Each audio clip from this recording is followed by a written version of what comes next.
I remember it vividly, even though it's been years. My name is Emily, and I've been confined to my home for what feels like an eternity. The outside world is a place I can't face, not since the traumatic event that left me with severe agoraphobia. My house, an old, creaky relic on the outskirts of town, is both my prison and my sanctuary. My only company is my cat, Whiskers, and occasional phone calls from my sister, Sarah. But even Sarah's voice can't reach the depths of my solitude. My days are monotonous, a cycle of repetitive tasks to keep my mind occupied. I clean, I organize, I stare out the windows, imagining what life outside would be like if I could only summon the courage to step out. Nights are the worst. Insomnia grips me, and anxiety gnaws at my sanity, making me susceptible to the most terrifying hallucinations.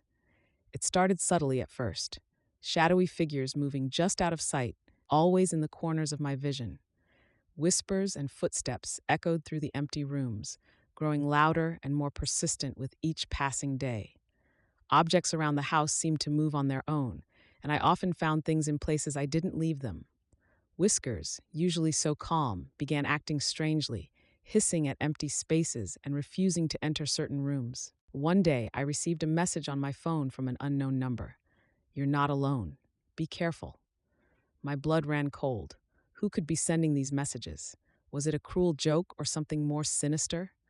The hallucinations became more vivid and terrifying, blurring the line between reality and imagination. I tried to rationalize the messages, telling myself it was just a prank, but the fear lingered. Whisker's behavior grew more erratic, her eyes constantly darting around as if following invisible entities. The air in the house felt heavier, more oppressive, as if the walls were closing in on me. I found myself double-checking locks and windows, ensuring no one could get in or out. One particularly chilling evening, I noticed a figure standing at the edge of my yard, barely visible in the twilight. My heart raced as I watched it, frozen in place, but when I blinked, it was gone. I tried to convince myself it was a trick of the light, but the nagging doubt remained. The figure haunted my dreams, always lurking just out of reach. The messages on my phone became more frequent, each one more unsettling than the last. "It knows your secrets," one read. "You can't hide forever." Another simply said, "Look behind you." I couldn't bring myself to turn around, paralyzed by fear. The hallucinations grew stronger, more vivid. I saw shadowy figures moving through the house, heard their whispers growing louder and more insistent. Whiskers started refusing to eat, her once sleek fur matted and unkempt. She spent her days hiding under furniture, her eyes wide with terror.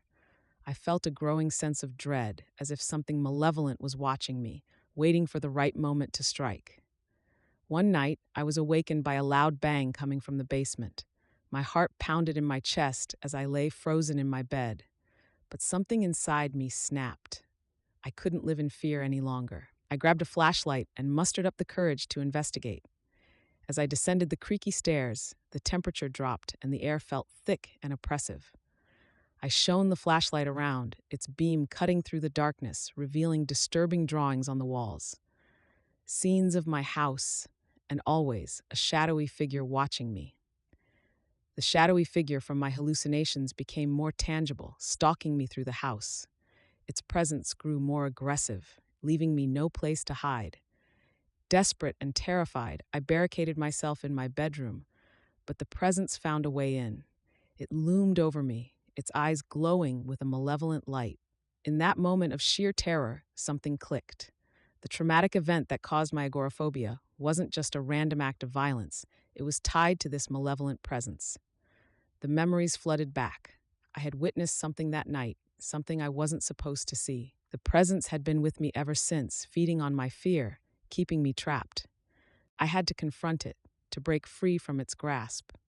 Summoning all my courage, I faced the shadowy figure. "You're not real. You're a manifestation of my fear, and I won't let you control me anymore," I shouted. The figure recoiled, its form flickering like a dying flame. The room grew colder, the air thicker, but I stood my ground. I chanted the words over and over, my voice growing stronger with each repetition. The figure shrieked, a sound that echoed through my mind, but it began to fade. The oppressive weight lifted, and for the first time in years, I felt a sense of peace. I knew what I had to do. I walked to the front door, my heart pounding in my chest. My hand trembled as I reached for the handle. With a deep breath, I turned it and stepped outside. The crisp night air hit my face, and I felt an overwhelming sense of freedom. I had faced my demons and won. The story could end here with a triumphant note, but life is never that simple. Some nights I still hear the whispers, the footsteps in the empty rooms. The fear isn't completely gone, but it no longer controls me. I've reclaimed my life, step by step. So if you ever find yourself trapped by fear, remember my story. Confront your demons, no matter how terrifying they may seem, because sometimes the only way out is through. And remember, the mind is a powerful thing, capable of creating both heaven and hell. The true source of torment lies within us, and only we have the power to banish it.